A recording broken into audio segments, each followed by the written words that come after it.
Thank you for joining us for ASU Gamage Digital Connections. My name is Ausette Anderies, and this is Each Measure.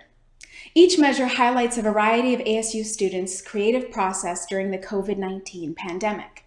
This time challenges us to think creatively and look at our art forms in a new way. ASU Gamage and I would like to thank all of our sponsors who provide funding to our cultural participation and community programs. Today I'll be performing a short piece from Othello as the character of Emilia.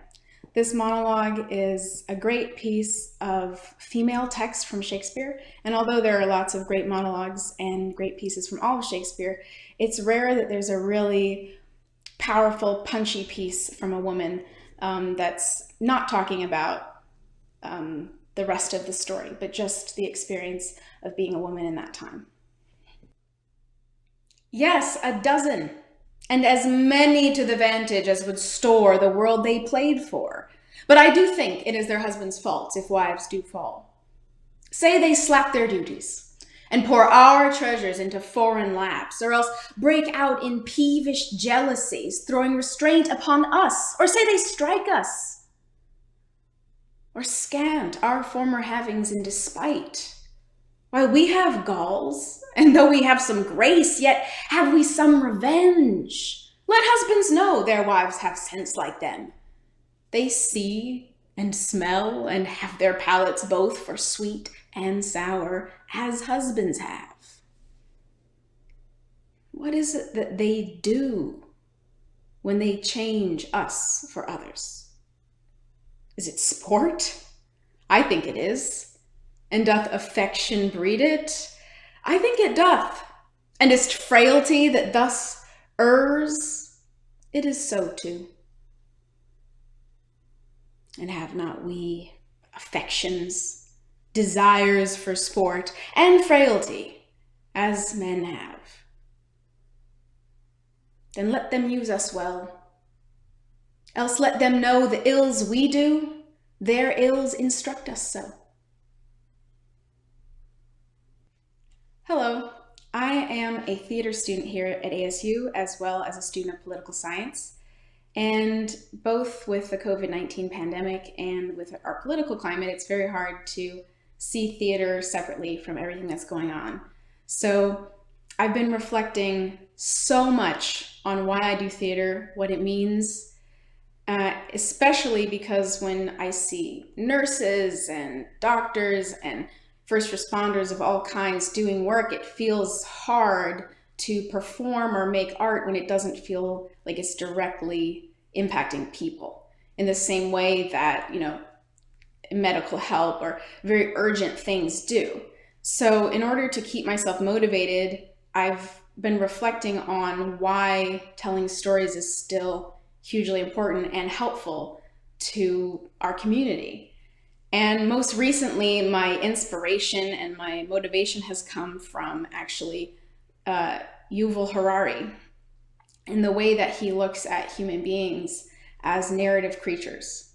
And in situations where we need to work together to solve a problem, if we don't have good shared stories, we don't listen to each other and we don't operate well together.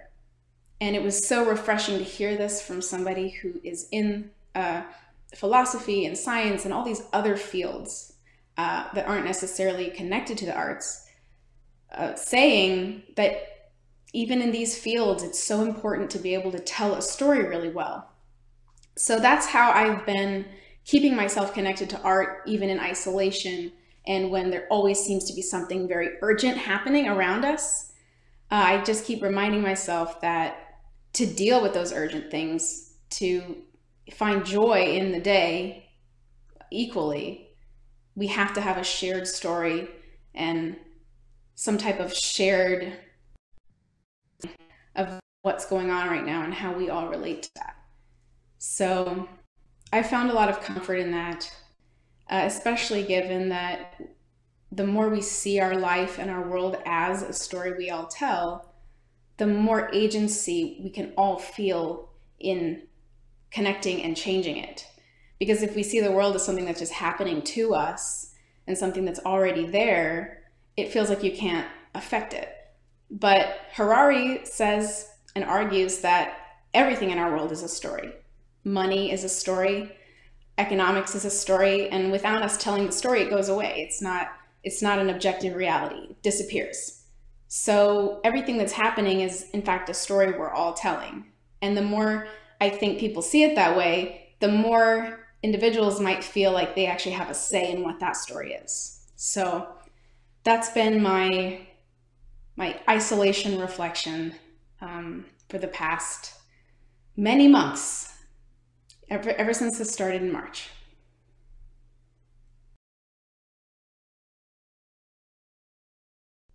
Yeah, so since the quarantine and everything shut down, I have realized how much more those moments on campus with the theater community meant. Like, we have an acting concentration here, and we basically would meet once a week and have a master class, or we get to speak with our fellow acting students. And that was just specifically for the actors. So we got to see each other and talk to each other and tell each other what we were doing. And I just remember when that was still happening, it was kind of hard to go to that class. I always had all this homework to do or something else, and that class was just a moment of peace, or like I said, a master class. So it always felt like I was rushed in that class. I was never present because I always had something else to do. And it's weird thinking back on it now, the classes that I really meditated and stayed present in, I'm very happy I did that, because not that I didn't realize how valuable it was, but I couldn't feel deeply how valuable that was to be in the room with these actors even once a week, because I saw them all the time. I saw them in the hallway, I saw them at rehearsal, but the acting concentration at ASU now is something that especially because I'm graduating, I hope maybe someday I can come back and visit and have that environment again, because it was just, I didn't realize how much it meant to spend 3 hours in a room once a week, just doing what you love, just doing what you care about.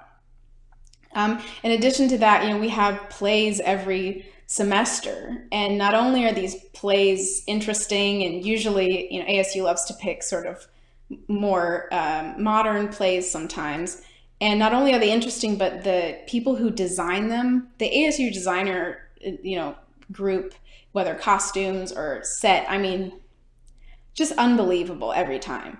And those images are really vivid in my mind, again, because they're not there anymore. You can't go into that room and see and stand on these beautiful sets. But last semester when we did Hedda Gabler, the online experience was also inspiring, because these designers found the craziest ways to make us a virtual set, essentially. And you're in a room on your own, and although that's not the same as being in the room with your fellow actors, it was almost like we were exploring uncharted lands. So we had a great time. Just our rooms were all taped up so that we could have the correct eye line, because we couldn't actually see the actors, obviously. So we had to find where we wanted to look so that we looked correct on screen and all that stuff. So it was a really great adventure, and now I can really appreciate my first few years in the theater department here and that in-person experience. But I also have this great memory, and will in Hedatron this semester, of what happens when you take one thing away from theater artists is we just find a different place, a new thing, new ways to do it, and make something great. So I'm looking forward to trying take 2 of virtual theater this semester.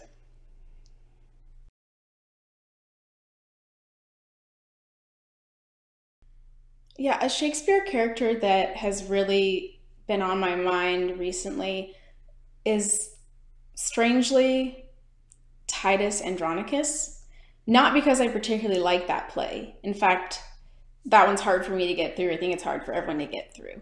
But I had to watch it for a class, and I thought the way Shakespeare makes it impossible to pick a villain really comes out in that play. And it's in a lot of his plays where you cannot pick a villain, because in each moment the characters change.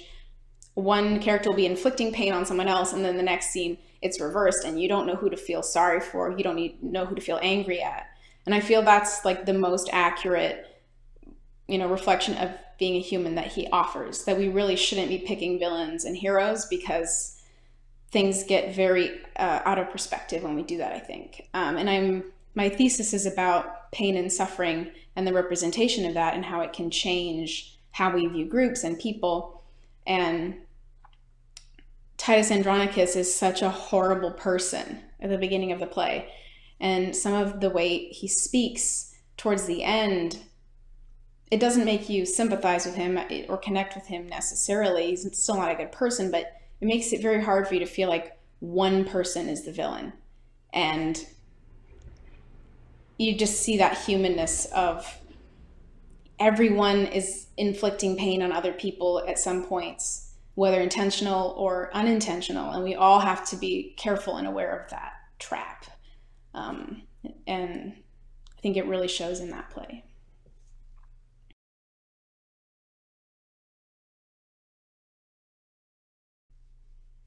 So right before the lockdown, I was in Richard II at Southwest Shakespeare, which was all female cast, and A Midsummer Night's Dream. And I got to work with two actors from Utah Shakespeare Festival. I mean, they act everywhere, but in particular, I was attached from my childhood to the Utah Shakespeare Festival. I did programs there, and I always dreamed of like being on that stage and acting with anyone who acts there. And we had two artists from there come and start being the artistic directors at Southwest Shakespeare. So when I was able to apprentice there and be in these plays, it was so exciting, ridiculously exciting for me. And we closed the week that the whole world shut down. So I got to do these amazing like plays for huge audiences with these incredible casts, and have that experience right before it went away. So I feel extremely lucky to have had that. And it definitely was a very stark transition to being inside all the time and being on Zoom in particular. I think it would be easier if we were just doing our work in our homes, but for me, it's really the computer screen. It makes me almost feel sick sometimes looking for so long. So our Hedda Gabler rehearsals were in, our homes. So I did have to learn some new practices, for example, stretching or doing yoga or some type of breath work before rehearsal, because my body would start to just sort of shut down and all the energy would go away because you're just sitting there staring at a computer screen. So it was definitely more of like a mental and physical adjustment in terms of like how I was feeling as a human. Like I couldn't get rid of that feeling of fatigue from staring at a screen for 4 hours of rehearsal. But having said that, once we all figured out as a team kind of what worked and what didn't work, it did start to feel more natural and normal and comfortable, especially because our director was very aware of that and always helping us take 5-minute breaks to breathe and stretch, because it's surprisingly physically taxing to stare at a screen for 4 hours, especially when you're also acting. So, but once the adjustments were sort of figured out, it's been manageable.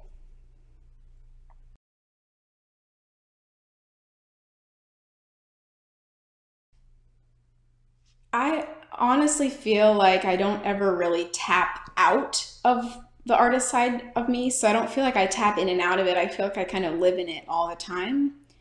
And one thing that has made my whole life different and how I look at people and how I look at the world is the idea that everyone is kind of a character. I see everyone as a character.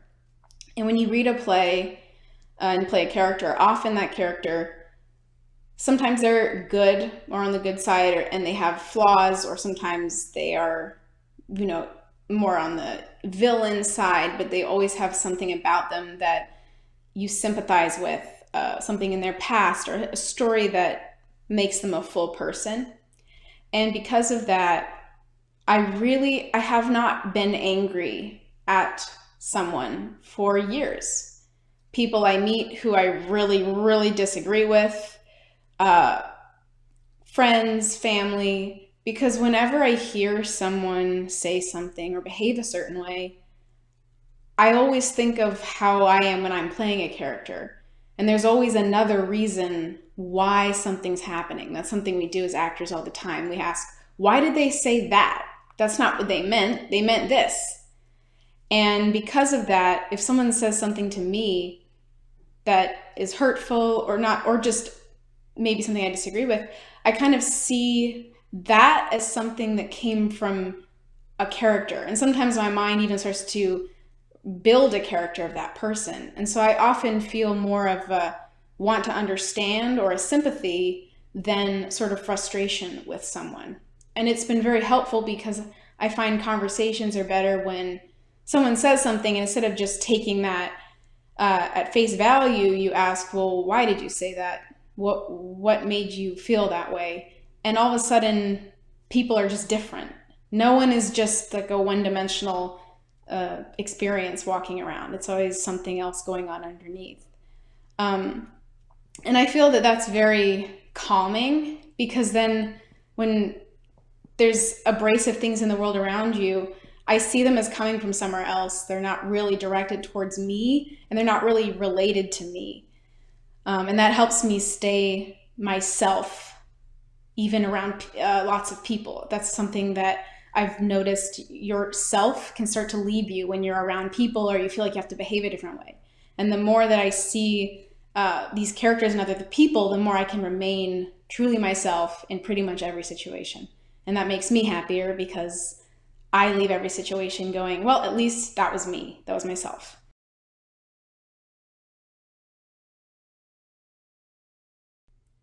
So one of the favorite characters I've ever played, it was Irina from Three Sisters. And the reason I absolutely love playing this character was first, the whole play is very interesting because it's very seemingly sad, but many directors say if you do it in not right, but in a way that makes the play move and stay entertaining, it's actually more funny than it is sad.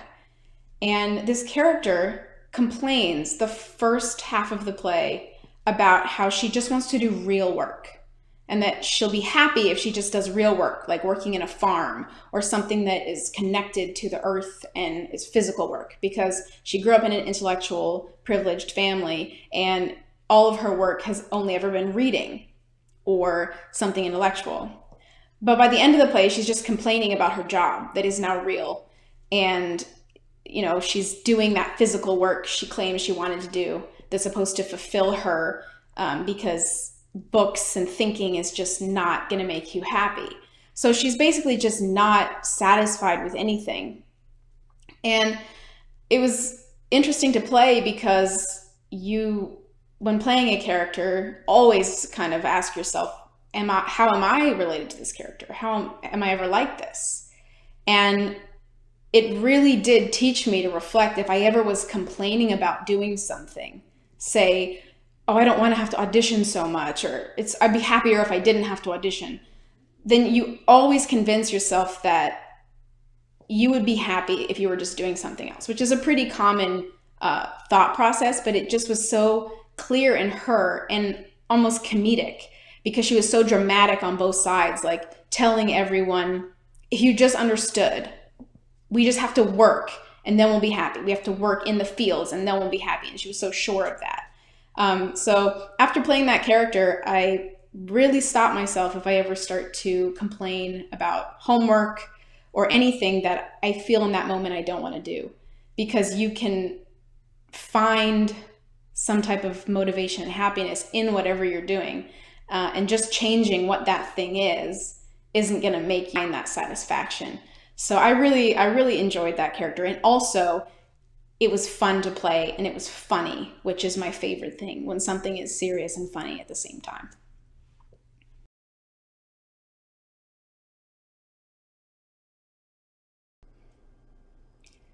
Ever since the quarantine has started, I've just been excited and delighted by all my theater community friends. especially my fellow acting students here at ASU, have just kept doing projects, kept connecting, exchanging plays, trying to read more plays in our time at home, and doing little online projects. And that's really kept me going. And I'm just trying to keep the energy of always finding what we can do rather than thinking about all the things we can't. So I've had a lot of help in doing that because it wasn't easy at first. And the more people that I communicate with, the more I feel like there are things we can do and there's still ways we can make theater. So it's been really a pleasure seeing that side of all my friends. In March, Hedda will open, which is a hilarious take on Ibsen's Hedda Gabler, which we did last semester, but robots and Ibsen himself are involved. So come and tune into that in March. Thank you for watching ASU Gamage Digital Connections. My name is Ausette Anderies, and this was Each Measure.